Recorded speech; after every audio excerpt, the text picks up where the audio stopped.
السلام عليكم. اجيو تصاوبوا معايا عديسه بطريقه سهله وكتجي لذيذه بزاف غزاله وديال هاد البرد وبمكونات مضبوطه. غادي ناخذ 2 كيسان ديال العدس بالنسبه للقياس ديال كاس ديال العنبه. غادي نفزقها ربع ساعه في الماء باش كتطلق داك الغبره ديالها وكتفزق، يعني باش حتى ملي كطيب ما كتزولهاش داك القشره.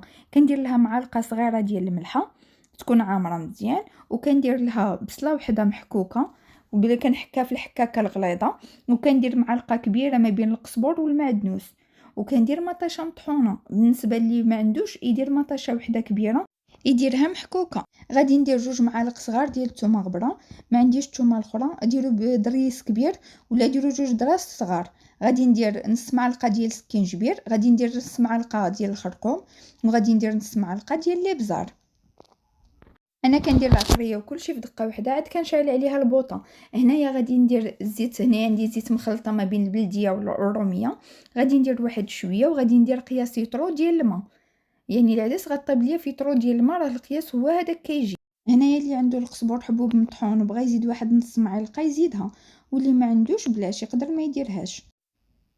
صافي هنايا من بعد ما درت الماء غادي نخلط داك العديسه مع داك العطريه وداكشي اللي درت لها. غادي نخلطها مزيان وداك الساعات غادي نشعل عليها البوطه. غنشعل البوطه وما غاديش نشد الكوكوط، خلي الكوكوط محلوله. غادي نخليها حتى تغلي هكذا واحد شويه، عاد غادي نشد عليها واحد 10 دقائق وغادي نحل الكوكوط. لحقاش انا عندي لهنايا العدس طيابه دغيا دغيا، تقدروا تخليوها 10 دقائق ولا ربع ساعه. هنايا من بعد ما طابت غادي ندير لها هنايا صلصه ديال الطماطم.